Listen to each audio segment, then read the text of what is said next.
پاکستانی لڑکی کے عشق میں گرفتار فرانسیسی خاتون پاکستان پہنچ گئی، مگر ایسا کیا ہوا کہ پولیس خاتون کو بازیاب کروانے پہنچ گئی۔ انہوں نے شادی کی تو وہ کہہ رہا تھا کہ ہم باہر اکٹھے چلے جائیں گے، پروسیس میں تھوڑا سے پیسے لگتے تھے، یہ خوف بھی تھا کہ ان کو اسی طرح بھیج دوں، دوبارہ پاکستان واپس نہیں آئیں گے۔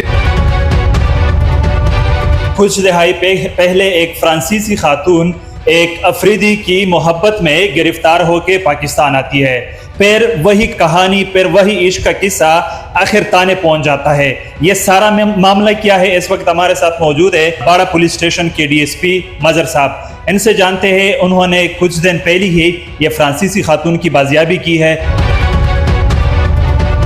تھانے میں بیٹھے ہوئے تھے، SHO صاحب بھی تھے، میں بھی تھا، تو اس دوران ایک لڑکا آیا جو نور ولی نام سے ہوتے ہوا، تو وہاں پہ انہوں نے بتایا تھا کہ میرے ساتھ ظلم ہو رہا ہے اور اس طرح کی چیزیں۔ تو یہ باتیں جس طرح میرے DPO صاحب کے نوٹس میں آئی، اس نے فوراً اس نے ایکشن لینے کا کہا۔ جب وقوع پر پہنچ کر وہاں پہ جب ماحول وغیرہ دیکھا، تو کیونکہ بس انسان کی جب غربت آ جاتی ہے تو ہر ماحول میں بھی انسان وقت گزار لیتا ہے۔ ان لوگوں کا بھی خواہش تھی کہ ہم باہر چلے جائیں، کیونکہ یہاں پہ غربت وغیرہ ہمارے پاس وسائل ہی نہیں ہے کہ ہم اس پہ کر سکے۔ تو وہاں پہ تانے میں آ کے ان کو ریسیو کیا گیا اور تانے لے کے آئے۔ اس کے بعد ہم اس کو پشاور مومنٹ پولیس اسٹیشن لے کے گئے۔ وہاں پہ جا کے ان کے ساتھ جو کہ ہمارے DPO صاحب اور CCPO صاحب نے کہ فرانس سے سفارت خانہ تھا، اس میں رابطہ کر کے ان کے ساتھ خود بھی انہوں نے رابطہ کیا تھا کہ انہوں نے کہا تھا کہ ہمیں زبردستی اور یہ چیزیں، حالانکہ اس طرح نہیں تھا۔ یہ آئے تھے 2005 میں، انہوں نے شادی کی تھی، پاکستان آ چکے تھے، پھر اس کے بعد یہ دوبارہ چلے گئے فرانس، وہاں پہ تقریباً انہوں نے 7 سال گزارے، وہاں سے دوبارہ یہ پاکستان آئے۔ یہاں پہ آ کے تقریباً 2026 تک ہی افغانستان بھی یہ لوگ گئے تھے، افغانستان سے آ کے پاکستان میں رہائش پذیر تھے۔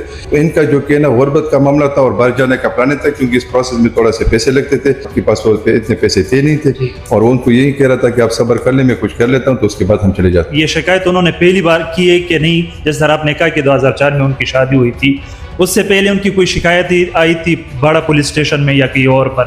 اس طرح کوئی ہے معلومات؟ نہیں، انہوں نے اس سے پہلے ہمارے پاس کمپلینٹ نہیں آئی ہوئی تھی، کیونکہ اپنے وہ گھر میں رہ رہی تھی، ان کے پاس اپنے جو پاسپورٹس وغیرہ تھے سارے ان کے پاس تھے، نور محمد کے پاس بھی نہیں تھے، لیکن سارا جو تھا وہ غربت کا تھا۔ جو نور محمد کے کچھ ڈاکومنٹس جو باہر جانے سے روکنے میں اس کی رکاوٹ بن رہی تھی، تو وہ کہہ رہا تھا کہ میں اس کو کلیئر کر کے تو کچھ پیسے بچا کے تو ہم باہر اکٹھے چلے جائیں گے۔ اور نور محمد کا یہ خوف بھی تھا اگر میں ان کو اسی طرح بھیج دوں تو خدا را یہ لوگ اس طرح نہ ہو کہ واپس آ سکیں اور دوبارہ پاکستان واپس نہیں آئیں گے، یا اس طرح کوئی اور ایشو ہوگا تو میرے بچے وغیرہ ہیں، تو یہ سین وغیرہ تھا اس کا۔ شکایت آئی تانے پہ، پھر آپ لوگ انیکشن ہوئے، خیبر پولیس آپ گئے، موقع پہ جائے وقوع پہ گئے۔ وہاں پہ جب آپ لوگ بازیابی کر رہے تھے تو ویڈیو میں جو نظر آ رہا ہے، جو ان کی شکلیں جو ہے بالکل جو خیبر کے لوگ ہیں انہی کی طرح تھے۔ وہاں ریکوری کے موقع پہ جس طرح آپ نے کہا قرآن مجید بھی پڑھا تھا، وہ کیا سارا واقعہ تھا بازیابی کے دوران، وہ ذرا بتائیں۔ جی بالکل، جس طرح ہمارے قبائلی عورتیں جس طرح زندگی بسر کر رہے ہیں، اسی طرح یہ بھی کر رہی تھی۔ کمرے میں جو تھے، جو اس کو ہم ریسکیو کر رہے تھے، تو اپنے سامان کے ساتھ انہوں نے پہلے اپنی بیٹی کو بتایا تھا کہ قرآن مجید پہلے اٹھا لینا چاہیے، اور اٹھا کے اپنے سینے کے ساتھ رکھ کے باہر نکل لیں گے۔ تو اس دوران جو کہ نا انہوں نے سب سے پہلے اپنی قرآن شریف اٹھائی، اس کے بعد پھر اس نے جو ضرورت تھی کہ کاغذات تھے، جو اس کے پاسپورٹس وغیرہ تھے، جو اور ڈاکومنٹس وغیرہ تھے، وہ اٹھا کے ہم اس کو تانے لے کے آئے ہیں۔ آپ کی پہلی جھلک ان پہ پڑی، آپ کو آیا لگا کہ یہ فرانسیسی عورت ہے یا جو بچے تھے، آپ کو لگا کہ یہ تو ہمارے خیبر جیسے لوگ ہیں کہ نہیں؟ آپ کو لگا کہ نہیں یہ فورین لوگ ہیں؟ نہیں، ہم جیسے تو میں اور ایسے جو جیسے وہاں پہ گئے تو ہمیں بالکل یہ علم نہیں تھا کہ اس میں مثلاً فرانسیسی عورت کون ہے، کیونکہ ہمارے جو کلچر تھے اس نے اپنایا ہوا تھا۔ ان کے جو بچے تھے وہ ہمارے ساتھ افریدی میں باتیں کر رہے تھے۔ جب یہ فرانسیسی اسپیچ میں بولی، اس کے بعد ہمیں پتہ چلا کہ یار یہ تو وہی فرانسیسی عورت ہے، کیونکہ یہ پشتو سمجھتی تھوڑی بہت لیکن بول نہیں سکتی، اور ان کے جتنے بھی بچے ہیں تو آپ کے ساتھ کون سی زبان میں کمیونیکیٹ؟ ہمارے ساتھ جو کہ نا وہ انگلش اور یہ فرانسیسی زبان میں جو کہ باتیں کر رہی تھی، اور جو کہ باقی ترجمہ ان کے بیٹے جو ہم کو بول رہے تھے، تو بیٹے میں اس کو فرانسیسی زبان میں ترجمہ اس کو کروا رہی تھی۔ اچھا، تو آپ لوگوں نے بازیابی کی، ان کے ساتھ کتنے بچے تھے؟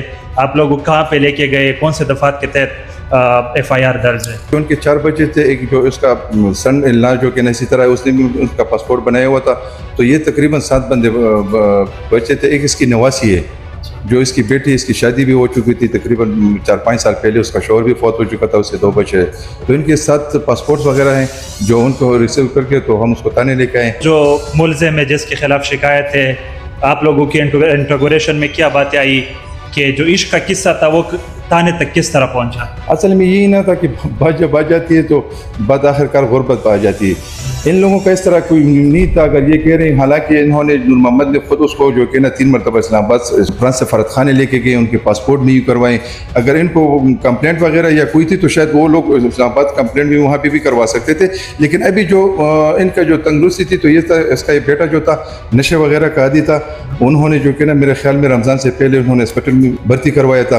اس کے بعد تقریباً کچھ سال پہلے ہم نے خود ایک جگہ پہ ریڈ کی تھی, تو اس ریڈ میں جو کہ نا یہ لڑکا بھی ہم نے پکڑا ہوا تھا. بس قسمت یہ تھی کہ وہاں پہ بس غربت کی وجہ سے ان کے پاس پیسے نہیں تھے کہ اس کو ہم لے جا سکے, اور اس وجہ سے ان کی اکثر لڑائی وہ اس بات پہ ہوتی تھی. ٹھیک ہے. اور ابھی جو فرانسیسی خاتون ہے اور ان کے بچے, ان کی کرنٹ سٹیٹس کیا ہے؟ ہینڈڈ اوور ٹو وہ پشاور پولیس یا دارالامان میں کدھر ہے؟ جی وہ ہم وہاں پہ جو کہ نا ہم نے اس کو پشاور وومن پولیس اسٹیشن میں وہاں پہ ان کو پہنچایا, وہ ریسیو کیا. تو وہاں پہ جا کے انہوں نے میرے خیال میں انہوں نے یہ وومن پولیس اسٹیشن کے بعد یہ میرے خیال میں اس کو دارالامان لے کے گئے, حیدرآباد, تو وہاں پہ لے کے گئے ہیں.